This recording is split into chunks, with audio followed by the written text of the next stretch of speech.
Assalamualaikum warahmatullahi wabarakatuh. Halo teman-teman, jumpa lagi di Aryan M Channel. Oke, buat teman-teman yang klik video ini, saya harapkan mudah-mudahan teman-teman masih dalam kondisi sehat walafiat. Jangan lupa dukung channel ini dengan cara like juga subscribe. Baik teman-teman, di kesempatan kali ini saya akan ajak teman-teman untuk melihat sebuah video yang menarik yang perlu kita ketahui teman-teman ya. Ada satu fakta teman-teman ya. Ada 5 tokoh dari Minangkabau yang turut mendirikan 5 negara di Asia Tenggara. Oke, ini mungkin sudah takdir bagi tokoh-tokoh Minangkabau ini untuk bisa menjadi tokoh-tokoh besar. Oke, benarkah ini teman-teman ya? Kalau benar, memang sudah ditakdirkan tokoh-tokoh dari Minangkabau ataupun suku Minangkabau dari Sumatera Barat pusatnya itu memang ditakdirkan menjadi tokoh-tokoh pemimpin. Oke, kita akan coba lihat sebelum kita berkomentar.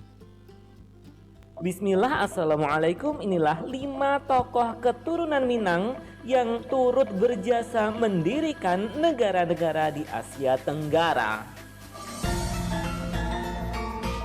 Channel Cah Solo. Oke, jangan lupa di subscribe juga ya sebagai dukungan channel Cah Solo Yusuf TV. Ishak. Oh, Yusuf ini Ishak merupakan presiden pertama negara Singapura.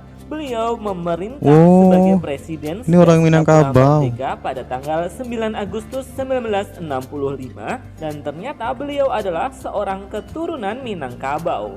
Kedua orang tua Yusuf Ishak berasal dari Indonesia. Ayah beliau merupakan pria Minangkabau yang merantau ke Malaya dan ibu beliau adalah orang Melayu Sumatera Utara.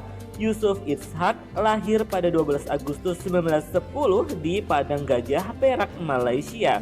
Beliau mewarisi keturunan Minangkabau dari leluhur beliau, Datuk Jonathan. Datuk Jonathan ini bersama keluarga besarnya hijrah dari Sumatera ke Semenanjung Malaya pada tahun 1789. Karir Yusuf bin Ishak diawali sebagai seorang jurnalis surat kabar Melayu yaitu Warta Dolar Malaya Singapura pada itu. tahun 1932. Beliau seorang aktivis dan cerdik cendekia hingga akhirnya beliau dapat masuk ke pemerintahan Singapura dan memegang kursi penting di Orangnya pemerintahan. ganteng Pada 3 gagah ya. Desember 1959, Yusuf Ishak dilantik sebagai kepala negara atau yang di-Pertuan Negara Singapura. Saat itu Singapura masih bergabung dengan Federasi Malaysia.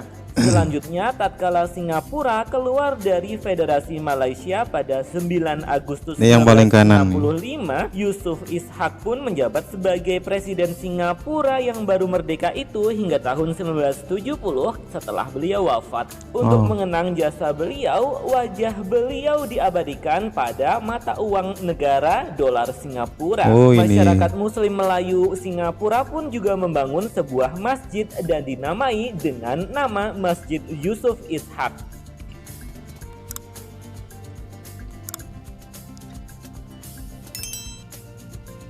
Sultan Hassanal Oh, ini Bolkiah. juga keturunan suku Sultan Minangkabau. Hassanal Bolkiah adalah Raja Kerajaan Brunei Darussalam. Kesultanan Brunei Darussalam telah eksis sejak abad ke-14 Masehi. Namun pada tahun 1888, Kesultanan Brunei menjadi daerah protektorat Inggris. Brunei sempat dijajah Jepang namun kemudian dikuasai Inggris lagi. Pada tahun 1984, Brunei merdeka dari Inggris. Sultan Hassanal Bolkiah naik tahta sejak tahun 1967 dan sejak Brunei merdeka tahun 1984, Hassanal Bolkiah tetap menjabat sebagai Sultan Brunei bahkan hingga sekarang.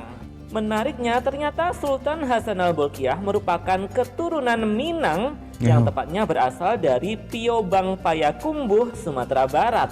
Untuk mengenang itu, beberapa ruas jalan di Brunei Darussalam dinamakan tempat beliau berasal, yakni Piobang 1 hingga Piobang 5.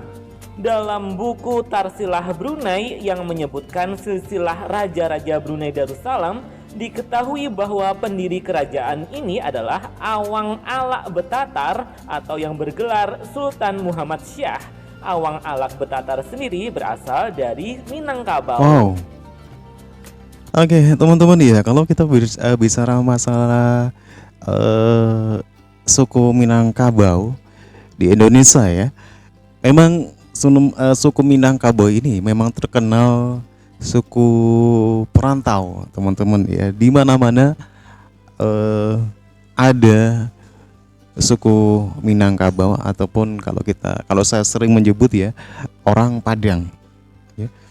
Di Indonesia, di seluruh Indonesia itu ada orang Padang, teman-teman ya. Makanya tidak heran kalau warung nasi Padang itu di seluruh Indonesia itu ada ya. Di Malaysia ya, bisa jadi di sana juga banyak ya. Terus pokoknya di mana-mana ya. Ini memang suku Padang atau suku Minangkabau ini memang terkenal suku perantau ya. Jadi kita mengenal rendang ada di mana-mana, nasi Padang ada di mana-mana. Tuanku Abdul Rahman bin Tuanku Muhammad. Oh, ini juga. Tuanku Abdul Rahman adalah raja pertama Malaysia setelah merdeka. Beliau Tuanku bergelar Abdul Rahman, yang di Pertuan Agung Malaysia setelah kemerdekaan Malaysia dari kolonialis Inggris pada tahun 1957. Ini juga orang Minangkabau. Tuanku Abdul Rahman menjabat sebagai raja Malaysia yang pertama sejak 1957 hingga wafat beliau tahun 1960. Yang di Pertuan Agung adalah gelaran untuk Raja Malaysia. Jabatan ini digilirkan setiap 5 tahun sekali di antara 9 raja-raja Kesultanan Melayu Islam Malaysia. Tuanku Abdul Rahman sendiri merupakan Raja Kesultanan Negeri Sembilan, salah satu kesultanan yang membentuk negara Malaysia. Beliau Sultan Negeri Sembilan ke-8 yang memerintah Negeri Sembilan ini dari tahun 1923 hingga tahun 1960 saat beliau wafat. Negeri Sembilan adalah sebuah kesultanan Melayu di Malaysia yang dihuni oleh suku Minangkabau sejak abad ke-15 Masehi. Tuanku Abdul Rahman ini merupakan keturunan kelima dari Sultan Abdul Jalil dari Kesultanan Pagaruyung, Sumatera. Ya, Tuanku Abdul Rahman yang di Pertuan Agung pertama Malaysia memang keturunan Minangkabau. Oke, ternyata Sultan Malaysia yang pertama ini keturunan Minangkabau, teman-teman ya. Dan wajar ya, di Malaysia di Negeri Sembilan itu memang penghuninya orang Minangkabau, teman-teman ya. Rumah adat Minangkabau juga sebagai sebagai tanda kalau memang disitulah tempat orang Minangkabau di Malaysia, teman-teman ya. Oke, ada Malaysia, terus mana lagi ya kira-kira tokoh Minangkabau yang menjadi tokoh pendiri negara? Muhammad Hatta. Kalau ini Indonesia semua tahu. Muhammad Hatta adalah tokoh perjuangan kemerdekaan Indonesia. Beliaulah yang bersama Soekarno menjadi proklamator kemerdekaan Indonesia 17 Agustus 1945. Bung Hatta adalah keturunan Minangkabau. Jika tadi Yusuf Ishak adalah orang Minang yang menjadi pendiri negara Singapura sebagai presiden pertama, kemudian Hassanal Bolkiah sebagai sultan pertama Brunei setelah merdeka juga keturunan Minang, lantas Tuanku Abdul Rahman sebagai yang di Pertuan Agung Malaysia yang pertama adalah keturunan Minang juga. Kini Indonesia, salah satu pendiri Indonesia yang bahkan merupakan proklamator kemerdekaan Indonesia bersama Soekarno adalah orang Minang juga, yakni Dr. Andes Haji Muhammad Hatta. Beliau lahir di Batu Hampar dekat Payakumbuh, Sumatera Barat tahun 1902. Sejak bersekolah di Belanda tahun 1921, beliau aktif memperjuangkan kemerdekaan Indonesia. Bahkan beliau adalah wakil ketua PPKI atau Panitia Persiapan Kemerdekaan Indonesia tahun 1945, dan beliau pula yang menjadi proklamator kemerdekaan Indonesia. Muhammad Hatta. Raja Sulaiman. Oh, Raja Sulaiman. Filipina keturunan Oh, Filipina. Minangkabau. Pada abad ke-16, Filipina Gimana ceritanya ini? diperintah oleh 3 raja besar, yaitu Raja Sulaiman, Raja Matanda, dan Raja Lakundala. Raja Sulaiman adalah seorang muslim yang keturunan Minangkabau. Beliau memerintah di Tondo dan Manila yang jadi ibu kota Filipina saat ini. Bersama Raja Matanda, Raja Sulaiman memerintah suku Tagalog di selatan Sungai Pesik, Pulau Luzon di sekitar Manila. Sedangkan Raja Lakundala bertahta di bagian utaranya. 3 raja tersebut bersatu dalam kerajaan Manila. Sebelum Spanyol datang dan menjajah Filipina, kerajaan Manila berkembang pesat. Raja Sulaiman berhasil mengenalkan agama Islam. Bahkan konon nama Manila berasal dari bahasa Arab fi amanilah yang berarti di bawah keamanan perlindungan Allah. Saat Spanyol datang dan ingin menjajah Filipina, Raja Sulaiman bersama 2 raja lainnya melakukan pertempuran yang dikenal dengan nama Perang Bangkusai. Namun karena Spanyol memakai senjata api yang modern, Raja Sulaiman dan 2 raja lainnya pun kalah. Beliau dan 2 raja lain ditawan, kota Manila dibakar, lalu tentara Islam di kerajaan Manila dikristenisasi secara paksa oleh penjajah Spanyol.